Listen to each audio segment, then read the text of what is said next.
Hello and welcome to another episode of the Liverpool Dream. And since last episode, we have played one game, and that was the Champions League game against Copenhagen. And we won it. And look who scored a goal. And I'm going to show you the goal scorer. You will understand that I wasn't using like all of my best players. And the reason for me not using all of the best players is we have kind of, as you can see, there's still some really good players on the pitch, but we have a really tough schedule. It's only 2 days rest before the Arsenal game, and today it's all about the Arsenal game. And I figure Arsenal going to be a tougher opponent, so I needed a fitter squad for this game. And Arsenal, do you remember our last game against Arsenal during last season? It was probably one of the best games during this series. And I'm not saying it because we won big. I'm talking about the comeback. We were 2 goals down and we managed to turn it around and win with 3 goals against 2. It was a sensational comeback. It was, so much excitement. But that means they are out for blood this time. They want revenge for that, because that must have hurt them a lot. And before we start, I'm going to actually show you something I forgot to tell you during last episode. As I said during the first episode of this season, I was looking for a new goalkeeper, and I found one in Rulli. I got Rulli basically pretty like at the end of the transfer window as my new goalkeeper, and as you can see, 4-star rating. He is very young, only 24 years old, and for goalie, they're usually at their best when they're like 30 plus, so that's very young for a goalie. And he's been the goalie of Real Sociedad for 2 seasons now, and been playing a decent amount of games. And we got him for 22 mil. I feel it's pretty cheap. I haven't been able to sell Mignolet yet because I got this guy as close to the transfer window. But I'm guessing I will be able to sell Mignolet. Like if I would have sold him during this transfer window, I would probably have gotten more than 22 mil. And now since he will be benched for this season, I would probably get like 10 or 15 for him or something like that, just because he won't be playing much. And if you take a look at his history, he was actually named the best goalkeeper during the Olympics. So yeah, he has already won some things. And also this one, goalkeeper of the year. So yeah, he's young, but he have had a lot of experience. And one of the main reasons I went with just this guy is this personality, model professional, combined with pretty high determination. This makes Rulli a really good goalkeeping tutor, probably one of the better in the game. I know there's a few model professionals with higher determination, but not money, so he's probably one of the best goalkeeping tutors in the game. And of course, since I got him, I hurried up and also bought 2 young talented goalkeepers for Rulli to tutor. And the reason for me buying 2 of them is I'm counting on him to maybe fail on one of them. So we need 2 for him to work on. And the first one here is a name I think all of you recognizes. Donnarumma from AC Milan, a young sensational player. And if Rulli can tutor him, get his determination up, and having go from fairly professional to a model professional, there's Donnarumma could definitely develop to become one of the best goalkeepers in the world if we tutor him right and all those things work out for us. So hopefully I can tutor him maybe this season and then loan him out for 2 seasons or something like that, and then he comes back like a super keeper. And the other keeper I got is this guy, Duarte, a regen, and a regen with 4.5-star potential maybe.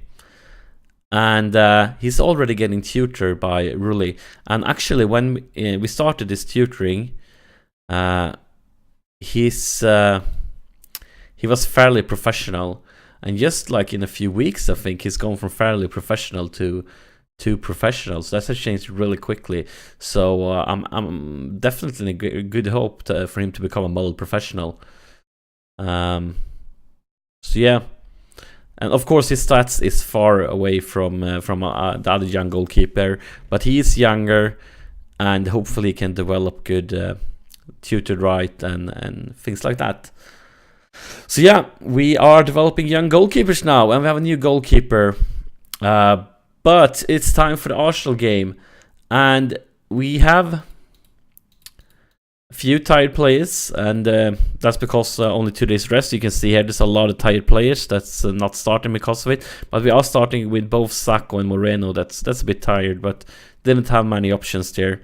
So yeah, remember that comeback, and hopefully we can get as an exciting game as that one. But I would prefer an easy win to that comeback. I would prefer that we win with like 3 goals or something like that, because that comeback, it was definitely nerve-wracking. Definitely nerve-wracking. And this is the Arsenal we're up against. A lot of quality in this team, and as you can see, they got Jordan Henderson from us last summer. But I'm not going to talk about that because I talked about Henderson in an early episode, so let's not waste time on that. So yeah, let's tell them to. They just need to pick it up where they left it, because they've been winning games. So if they can keep doing like that, I'm happy. We don't have much more to say. Free kick here. Let's see if we get an highlight too. Or no, it's over. Klein with the throw in. Firmino, Tielemans, Klein. Emre Can, back to Klein, Sivkovic, going for Sturridge, Daniel Sturridge, and Daniel Sturridge, I know you can do better than that. I definitely know you can do that better than that. Klein, and nothing.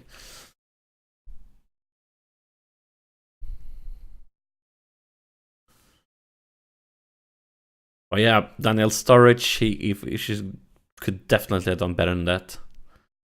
Klein, going for Sivkovic, Firmino looking for Sturridge.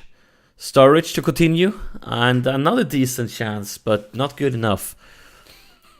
Continues not scoring as many goals as I would like him to, but that might be my fault. Maybe I should change something with the settings for him or something like that. And another decent chance. But talking about Brazilian goal scorers, hopefully Firmino can keep on scoring, because he scored last game. But we're still waiting for Barbosa to go back too, because in the beginning of the season he was playing the Olympic Games with Brazil, U23, and then like basically in one of the last I think it was the last game, he got injured. So he's still injured, so he haven't played for us at all this season. And you all might remember how brilliant he was last season. He was pure magic. Had a great first season for us. So it would be good when he came back too. But we have a lot of options for right attacking midfields now, because we have Barbosa, we have Sivkovic who's playing now, and we have a few options there.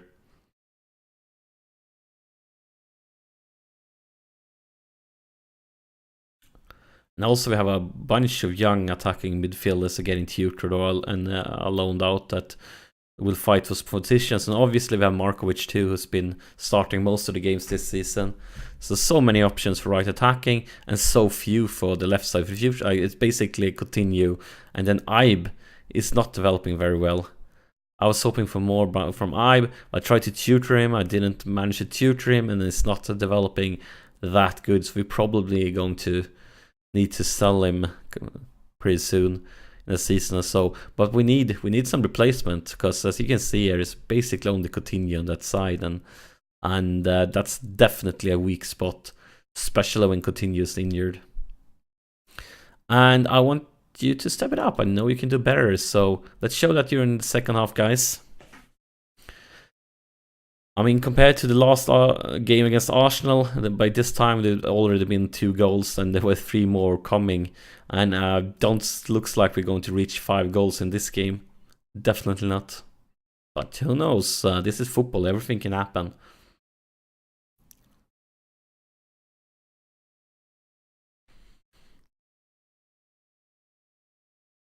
Have all the possession. And we are creating like 11 shots compared to Arsenal's 5. Look at those 17 fouls by Arsenal, 3 by us. But we're not creating any chances, so maybe it's time to turn a few things around here. Let's bring in Milner, because Tillemans is starting to get really tired. And who else? We have quite a few tight players. Maybe Markovic could be a decent option here. But neither Coutinho or Sikovic is having a great game. But let's go for Markovic. And for Mr. Milner, do we want you as an advanced playmaker? I don't think so. I think we could go... You could go box to box. And then we can have Coutinho as a playmaker. Because maybe changing his settings will start working for him. Because that inside forward right now is not working. So let's change you around to advanced playmaker. And Markovic, you're going to be a winger. So yeah, come on guys. 20 more minutes. Let's create something here. I'm tempted to go attacking, but feels pretty risky. Pretty risky. And Sturridge is not having a great game, so it's time to bring in the legend, Miroslav Klose. Actually, let's go attacking. We are at home. We are at Anfield. And no, that's an injury on Markovic, and we have used all our substitutions, so we can't do shit about it. Means we need to finish the game with only 10 players on the pitch. So let's go back to standard. No more attacking. But yeah, this is bad news for us, having to finish the game with only 10 players on the pitch. But Milner here with a free kick, maybe we can create something. Or maybe we can get hit with the counter-attack, because here's Cazorla to Alexis Sanchez. Oh, good save.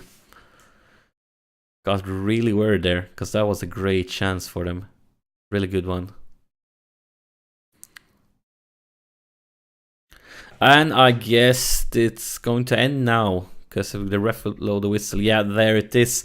So yeah, definitely not as exciting as our last Arsenal game. Not at all.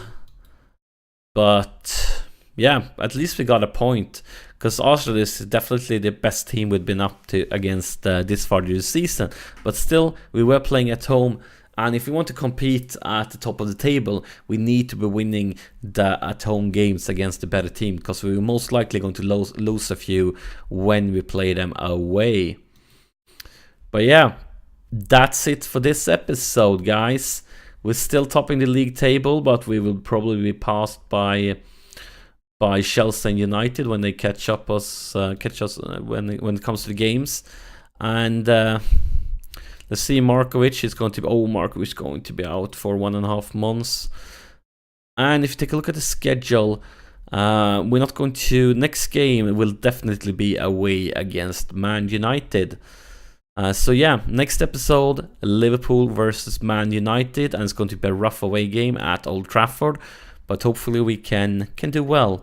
So yeah, thank you so much for watching, and if you haven't, make sure you press that subscribe button. It definitely helps me out, and it lets you know ASAP when the next episode is out. So yeah, see you during the next episode.